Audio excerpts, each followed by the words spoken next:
오늘의 부동산 이슈입니다. 오늘 투자자가 뒷목을 잡을 이야기가 또 나왔습니다. 바로 원희룡 국토부 장관이 서울 집값 40% 더 내려야 한다는 부분을 또 강조했다는 부분입니다. 현재 집값이 하락하고 있지만 이것은 정상화 과정이고 추가 하락이 필요하다는 부분을 다시 한번 강조를 한 겁니다. 이것으로 이번 집값 조정이 초반에 강하게 나타날 가능성이 있을 것으로 보입니다. 전 국토부 장관과 현 국토부 장관의 공통점이 무엇일까요? 문재인 정부의 마지막 국토부 장관 노영욱 국토부 장관과 윤석열 정부의 첫 국토부 장관 원희룡 국토부 장관 모두 다 집값이 40%가량 하락할 수 있다는 것을 경고를 했다는 부분입니다. 그런데 큰 폭의 하락세가 나타날 거란 근거는 좀 달랐습니다. 노영욱 국토부 장관은 과거의 사례에 예전에 이런 식으로 폭락했기 때문에 조심해야 된다. 한번 급등한 집값 이렇게 떨어질 수 있다라고 했고, 반면에 원희룡 국토부 장관은 소득 대비 집값을 근거로 들었습니다.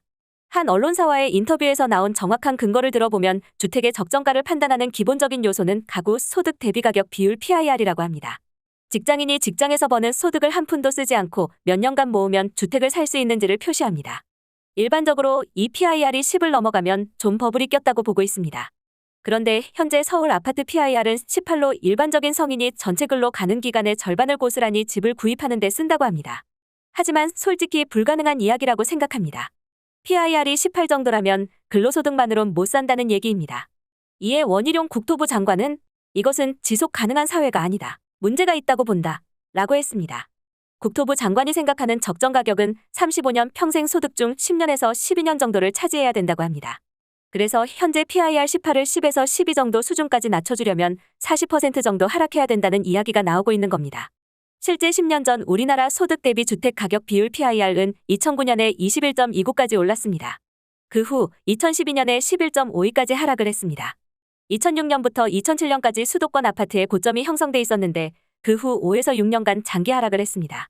하락이 멈춘 이유는 무엇일까요?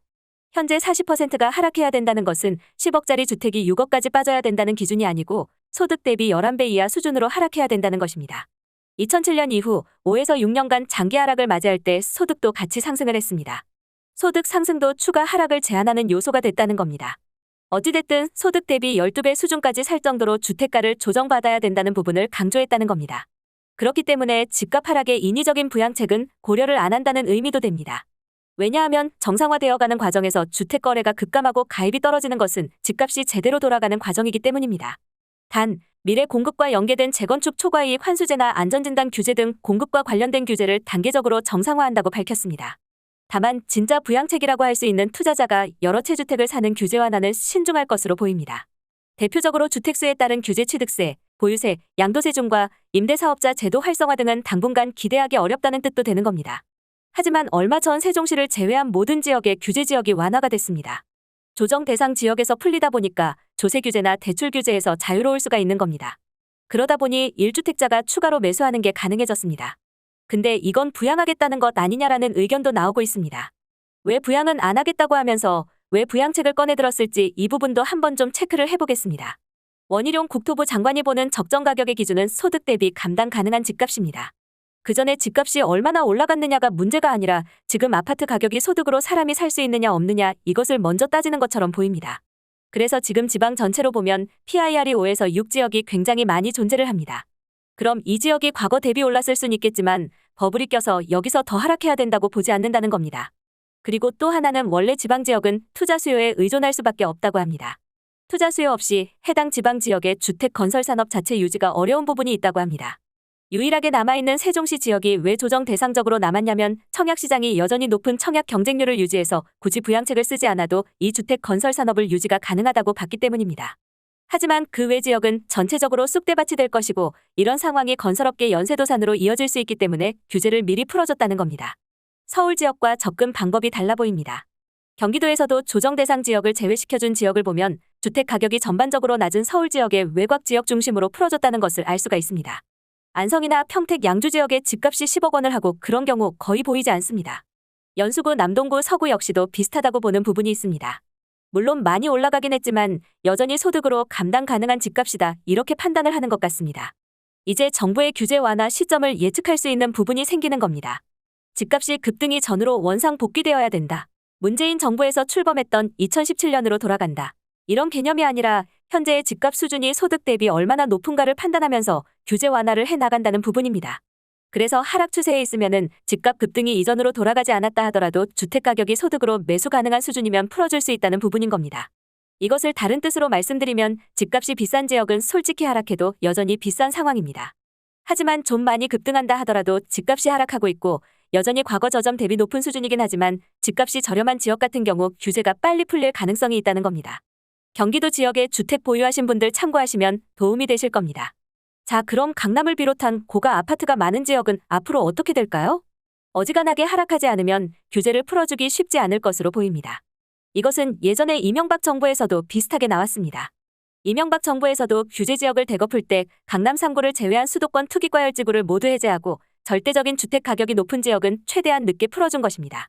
어느 정도 감당 가능한 수준의 집값이 되는 지역부터 서서히 풀어줬다는 부분입니다. 하지만 현재 부동산 하락장은 과거 10년 전과 분명히 다른 점이 있습니다. 첫 번째는 지금과 같은 역전세난 상황이 10년 전엔 보편적이지 않았다는 겁니다. 지금 거의 수도권 전체적으로 2년 전 전세 시세보다 낮은 흐름이 나타나고 있습니다. 이게 투자자 입장에서 강력한 매도 압력으로 작용하고 있다고 합니다. 굉장히 단기간에 급락시킬 만한 요소라는 부분입니다. 또 하나는 10년 전에는 집값이 급락을 해도 시장을 긍정적으로 보는 유주택자가 매수가 가능했는데 현재는 유주택자의 유입이 완벽하게 차단이 되어 있다는 겁니다. 그래서 급락 요소는 있는데 급락을 받쳐줄 매수 수요가 부족하여 하락의 브레이크를 걸어줄 수요가 크게 부족하다는 게 10년 전과 다르다는 겁니다. 물론 국토부 장관도 단기 폭락을 원하지는 않을 겁니다. 그래서 집값 급등 급락을 막겠다. 이렇게 이야기를 했는데 이게 급락을 하게 되면 금융 시스템적 위기로도 전이될 수 있기 때문에 그 부분은 막을 것으로 예상됩니다. 그럼 이제 현재의 부동산 시장 전망이 보이게 됩니다. 10월과 12월에 빅스텝을 하게 되고 겨울방학 때 입주 물량 증가 시기와 맞물리게 되면 이게 폭락세로 전환이 될 것입니다. 지금도 좀 많이 폭락하는 지역이 많이 있긴 하지만 그 아파트 단지만 폭락하는 경우가 있고 그 외 지역은 하락률이 미미한 경우가 많은데 이 시기에는 본격적으로 전체 지역이 폭락세가 나타날 수 있다는 것입니다. 그러면 국토부에서 내년에 어떤 식으로 규제를 풀어나갈지 보이실 겁니다. 초고가 아파트 밀집 지역을 제외한 규제 완화 방안을 내놓을 건데 진짜 집값이 급락하고 폭락하는 내년 초부터 잇따라 발표할 거라는 것입니다. 그리고 이런 발표들 내용은 재건축 규제 완화 부분과 더불어서 서울 지역이나 수도권 인기 지역에서도 일부 지역은 조정 대상 지역에서도 풀릴 가능성이 있다고 보고 있습니다. 오늘의 부동산 이슈 네티즌들의 반응을 살펴보며 마치겠습니다. 여러분들의 의견도 댓글로 남겨주세요. 시장이 무너진 상황이라 백약이 무효. 일반 상식선에서 합당한 가격이 나올 때까지 어떤 정책도 안 먹힘. 이미 금리는 연준이 키를 주고 있어 통제 범위 밖이라 건드리지 못할 것이고 결국 2015년도 가격이 정상 범위라는 것에 동의할 수밖에 없게 됨. 구택 부담지수가 100 근방이라야 정상치인데 서울은 현재 200이 넘는 상황. 이제 거품만 빠지기 시작하는데 워낙 거래량이 없다 보니 부동산 관련 세수가 딸리나 보나. 지금 잘못 들어가면 작살날 수 있겠네. 전문가들이 지역에 따라 40% 50%까지 빠진다는데 이제 몇 프로 안 빠졌을 때 들어가다간 수천 수억 비싸게 살 수 있음. 일본처럼 장기 불황이 올 수도. 코로나 전으로 돌아가야 그나마 매매 생각들 듯. 미분양 넘쳐나는 지역들 더 떨어질 일이 남아있는데 해제에도 딱히 답은 없어 보임. 지금은 집 살 때가 아니다. 생계비도 없어 힘들어요. 규제 모두 다 풀어도 집값 폭락할 일만 남았다. 금리만 오르면 이렇게까지 심각하진 않을 텐데 물가까지 같이 오르니 이자 낼 돈 줄일 곳도 없어지고.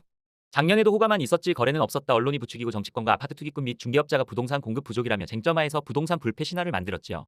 조정 대상을 풀어도 하락에 영향력이 있을까? 이 규제 해제가 거래량에 어떤 영향을 줄 것인가? 고점에서 물린 사람들에게 마지막 탈출구가 될지, 다시 한번 부동산 가격 상승의 모멘텀이 될지 각자 알아서 판단하는 것이겠죠. 집값 하락 시그널 조정 지역 및 대출 규제 해제. 폭탄 돌리기 마지막 아는 자가 폭발물 처리. 돈 있는 1주택자들이 한 채 더 사서 시장 침체를 막아주길 원하는 듯. 집값이 그동안 정상이 아니었다. 집값이 더 하락해야지. 규제 풀려도 대출이자 어쩔 거야. 규제 푼다고 하락을 막을 수 있나? 다 풀어도 더 떨어지는 거 알듯. 이 상황에서 규제 풀어봤자 매물만 더 쌓임. 이렇게 빠져도 가격은 여전히 높다. 그동안 올라도 너무 오른 결과. 앞으로 하락 계속될 텐데. 지금까지 집값이 너무 올라 문제인데 떨어지게 놔둬라. 살 사람이 없다 오르면 다음은 빠지는 게 진리. 적어도 의식주로 투기하는 건 막았어야지. 고점에서 영끌했던 애들은 어쩌냐. 17년도 가격 이상 봅니다. 지금은 어쨌거나 빠져야 함. 거품이 너무 심했음. 어차피 안 팔 거라 오르던 떨어지던 아무 의미가 없음. 금리 때문에 대출도 못 받는데 규제 풀어봤자. 여기까지 네티즌들의 반응이었습니다. 여러분들의 의견도 댓글로 남겨주세요. 시청해주셔서 감사합니다. 구독과 좋아요는 영상 제작에 큰 힘이 됩니다.